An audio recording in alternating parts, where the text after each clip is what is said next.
in order to operate in true power with peace and walk in your purpose, right? There has to be more faith in God and less reliance on yourself.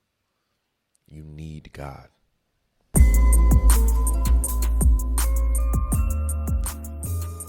Welcome back to the Word of the Day, y'all. Listen, it's your boy Lamarve, and I got a good one today. Last night I was reading 2 Samuel, and I felt like the Lord was speaking to me with something that was confusing to me at first. So I had to do my research, but in doing so, the Lord spoke to me. We're in 2 Samuel 24. The title of this message is You Need God. So a little bit of context, right? In 2 Samuel 24, King David takes a census of all the people in the land, all the soldiers, and God took great offense to this, right? Which confused me because I'm like, why is that? Why is that a sin? So I had to do a little bit of research, and then it became clear to me, right? All throughout 1 Samuel and even in the beginning of 2 Samuel, David was known for being completely reliant on God for everything, especially for his power in battle. Even with his most famous battle with Goliath, right? That's a complete picture of how God can work through any situation, and how if you have faith in God, he will get you through it. But even so, there's countless battles in this whole entire book that God has made David victorious in, right? Specifically because he had faith that God will take him through it.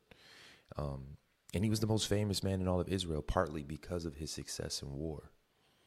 God honored his humility and his faith in the Lord. David always knew that God would take him through anything, no matter what was in front of him. He didn't move unless the God of his ancestors, the powerful God that he believed in, told him to do so. But that takes us to when David started to take this census, right? This is right after another battle with the Philistines, a great victory.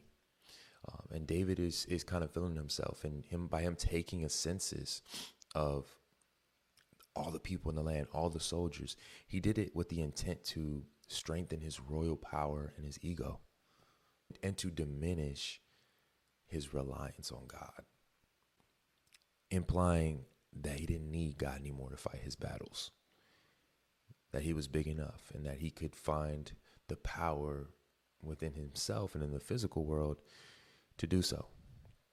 God was really offended by this, right? He even sent judgment on David and Israel, and that made a lot of sense now that I'm thinking back at it.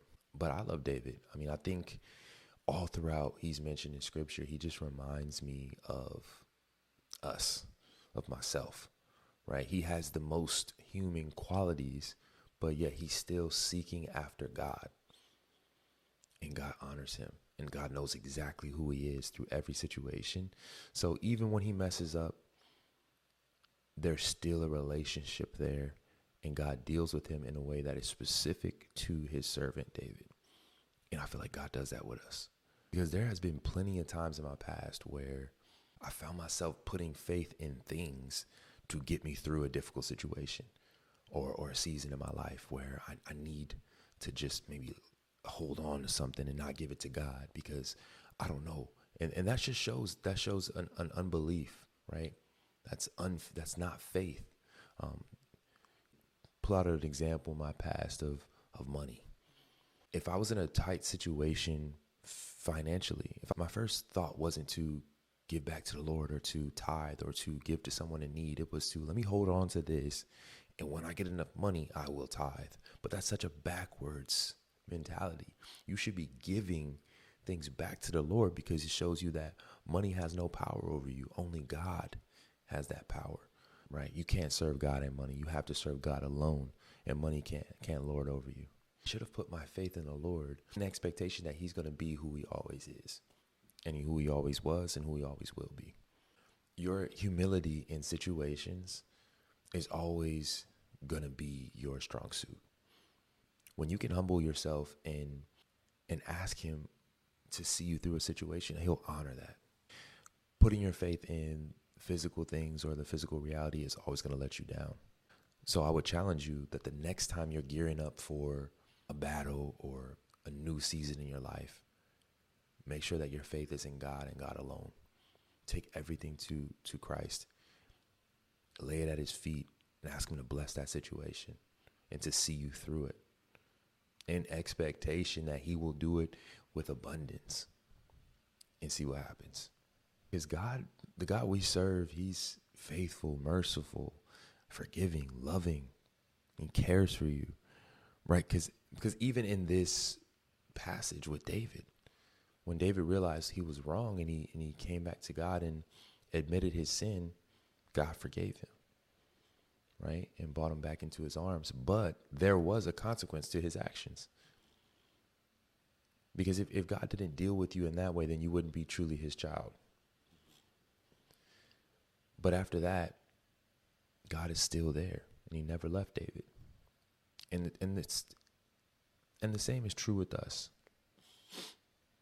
If you ever feel that you've stepped, and this is kind of a side note, but if you feel that you've stepped away from God in a way where you're like, dang, I don't know how I could ever come back, I think God honors our first steps. Take that first step to come close to him and say, God, I've been wrong. I want to come back close to you. I want to cultivate this relationship with you. He will honor that and do that, and test him on this. He loves you. He wants to hear from you. He's a caring father. David is amazing. David's one of my favorite characters in the Bible. I think me and him are going to like each other when we get up there.